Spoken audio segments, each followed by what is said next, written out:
Welcome, Professor Lakdawala. We are delighted that you are here to talk a little bit about your CNE success journey. So we'll start out by first of all saying congratulations. I know you were excited to see Yeah. those results. Thank you. I was just elated when I saw that pass on the computer. It was very nice. And I did take it at an exam center. I didn't Okay. take the exam at home. I was a little worried about maybe something popping up on my computer like Facebook or something. And I thought maybe the person watching proctoring the exam wouldn't like that and they might have shut it off. So I thought I'm best to go to the exam site. Yes, Um, I agree with you. yeah, I had the same opinion about going to a site versus staying at home. I didn't want any obstacles to get in the way, any snafus to happen. What if the internet goes down? So I agree with you, Professor Lakdawala. I took the same approach. So why don't you just start out telling everybody here that's live or watching this testimonial as a replay? Tell us a little bit about your role right now and how long you've been a nurse educator. oh, sure. So I've been in my current role. I'm called an advanced clinical education specialist at an acute care facility.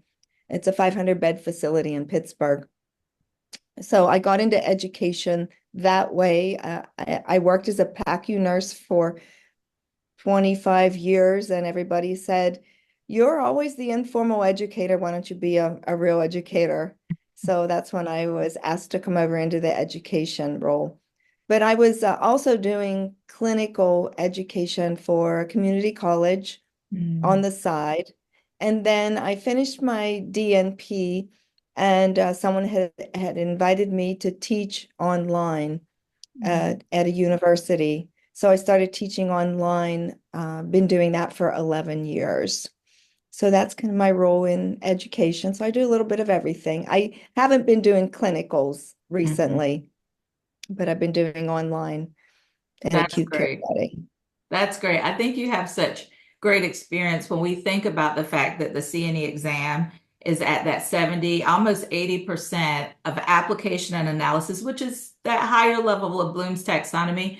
I think you Mhm. developed a really good foundation from a clinical perspective because that's what you did every day. You applied the concepts, and then I think probably on your CNE journey, it was just a matter of connecting the dots between the didactic, the theory part of the clinical practices that you were teaching and actually doing yourself, and what the nurse educator competencies said about those practices.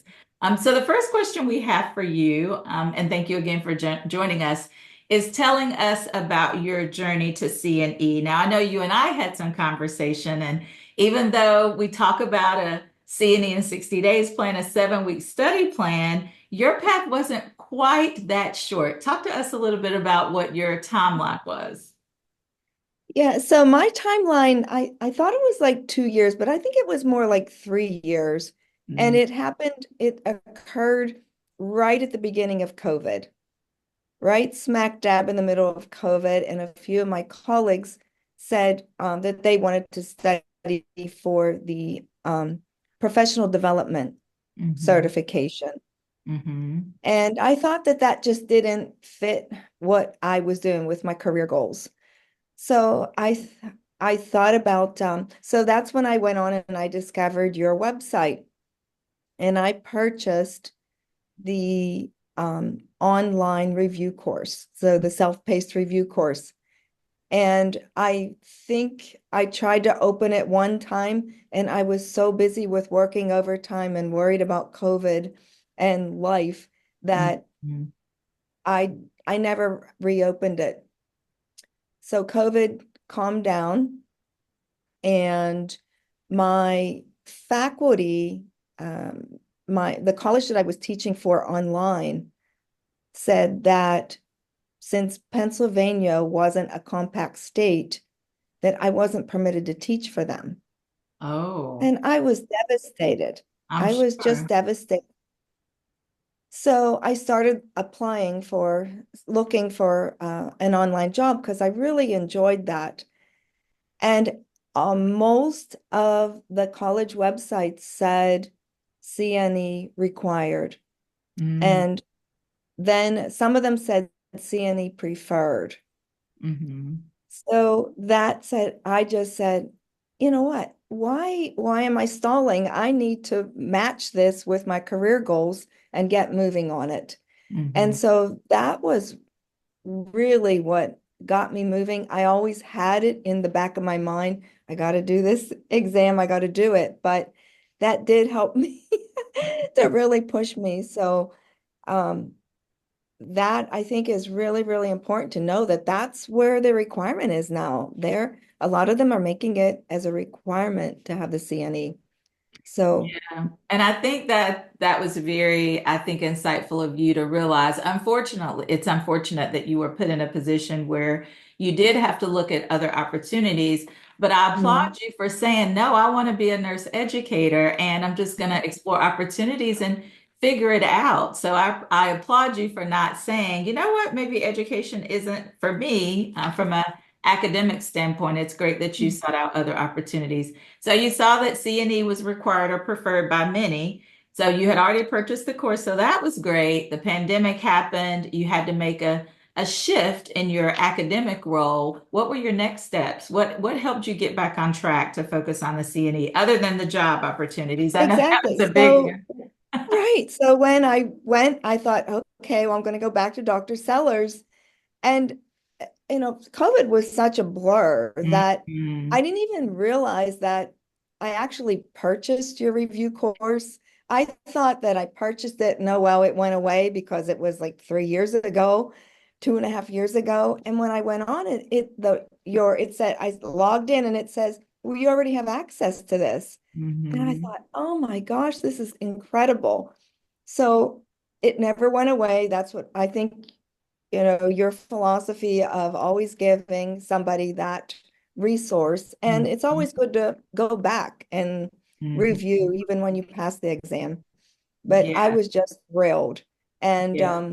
I started purchasing books, one book, this book, that book, all of these things. And then I went to your suggestions and you said, use Billings Halstead. And I thought, okay, well, I already bought this book. I bought that book. I bought the seventh edition. And then I went back and bought the sixth edition because I thought I really want to be able to follow the content in an Mhm. organized manner. Um, Mhm. so I was just thrilled that I had you as a resource, as support. Mhm. And what really kept me focused was I didn't know what to focus on. And your study plan kept me organized, and I stayed on track with that. And then for funsies, I always did the YouTubes.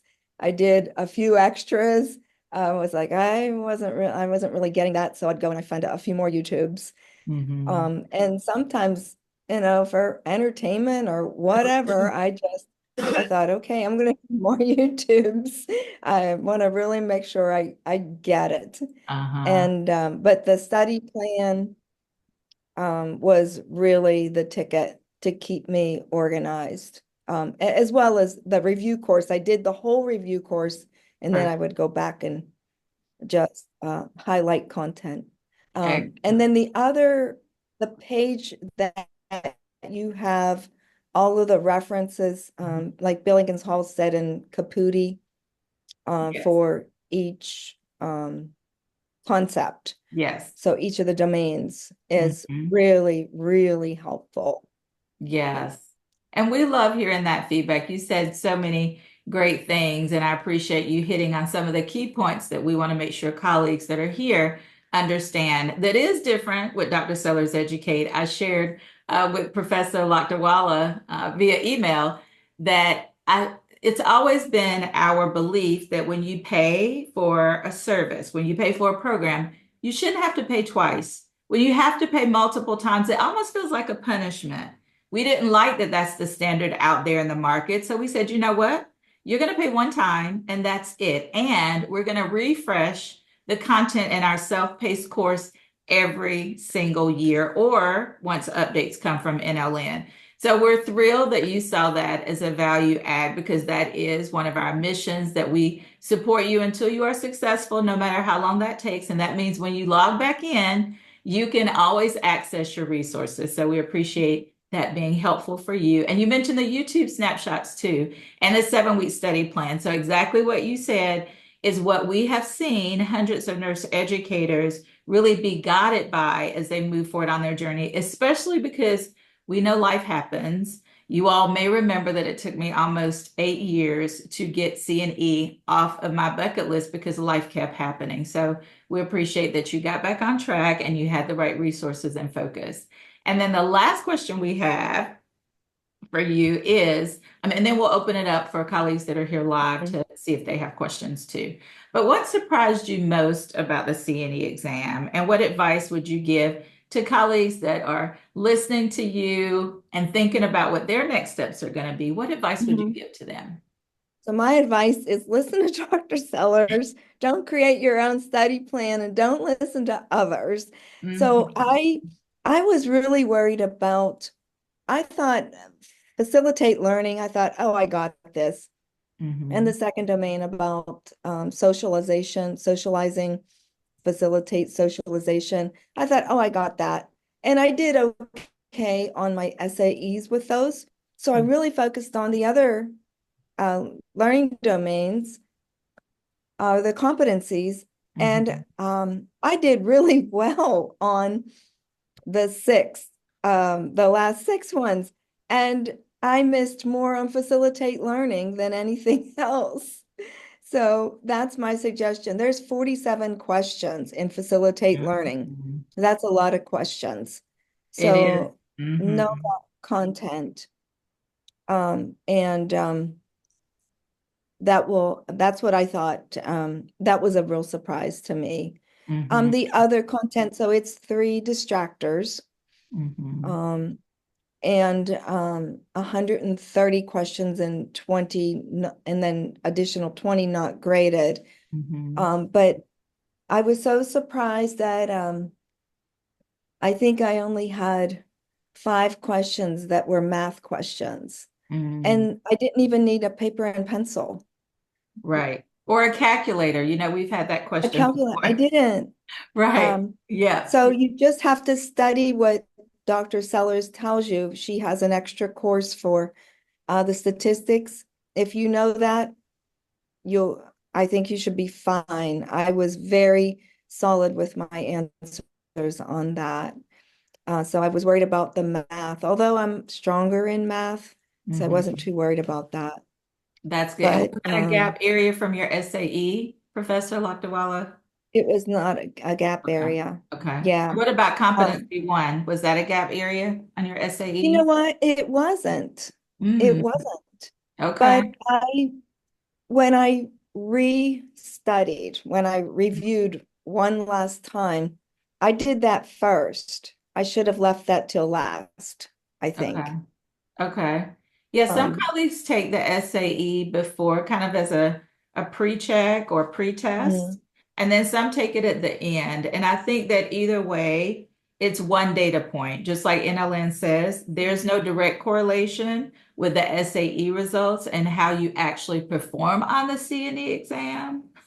exactly, because Yeah, the questions were very different they to are. me in facilitate learning in that competency focus.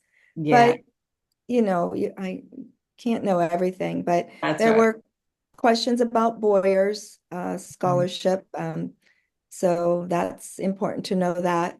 More questions than I anticipated, but I Mm-hmm. was confident on that. I got all of those right. Excellent. Yeah. That's great. And that Um, speaks to your preparation. It sounds like that you took the exam seriously, which is step number one. That's what we recommend here at Dr. Sellers Educate. That's what NLM recommends. They do not recommend you just showing up to take the exam, which I know colleagues that are live with us and part of our monthly boot camp, they already know that we're not going to show up cold turkey and just expect to pass because we have 20 or even 30 years of experience. We want you to engage in proper preparation so you can feel confident, like we're talking about right now, using some of these key strategies to ensure that you're going to increase your likelihood of reaching that passing score. Okay, excellent. So before we open it up, any last minute advice or thoughts you have um, for colleagues? y yes. So through you also, I met I think you mentioned, would anybody be interested in a group to have some Mhm. study buddies? Yes. And when I did my first certification, and incidentally, I was on a certification board too. I was Oh, the president of ABPANC, American Board of Peri-Anesthesia Nurse Certification. So I wrote exams, oh and wow. we always encouraged hooking up, having a study buddy. Now, some people Mhm. don't do well with that, but I Mhm. do. And so through you, I found the group of nurses to study with. And we started studying once a week, and then we increased it to twice a week. And it was Lourdes, Margarita. You Oh, remember her? excellent. Yes. Yes. Yes, of And course. yeah, she was like the lead person in our group, and she'd have questions ready for us and would review certain content. So we were real organized. Yeah. And yes, so that's my final suggestion, to hook up with a few people to study. I But that, remember that. I remember Mhm. that conversation. And Lourdes has been so phenomenal and just engaging with colleagues. She was one, along with other colleagues, that did come to our in-person at Grandover here in Greensboro, North Carolina. And I think there have been, now you may be the fifth one in that group. I think there's one more that hasn't taken the CNE exam yet, but yeah, all five out of the six, I believe it is, in that group have achieved success on the CNE exam. Yeah, Oh, I which is didn't know that. amazing. And that's what Oh, this is that's about, great. establishing community of support. Yeah, yeah. I told her, I said, oh my goodness, I have to go on a 3-week bicycle trip now in the summer. I'm not gonna be able to study. She goes, oh, Linda. But she goes, you'll get back on track. And she was just a real great coach. She is. She's Yeah, fantastic. That's excellent. I'll actually see her at the GAIN conference next month. So I'll definitely congratulate her again. We'll have to take her a nice gift because she's been so genuinely passionate about she helping is. other Uh-huh. colleagues. She really is. Excellent. Yeah. All right. Well, thank you so much. We're going to open up to see if colleagues have other questions before we transition to the next part of our time together today. Any other questions? Okay, I guess you just did such a great job, Professor Lakdawala, in sharing Yeah. about your journey that everybody is able to have a great perspective. And we really do appreciate your time today. Thank you again. You're welcome. My pleasure.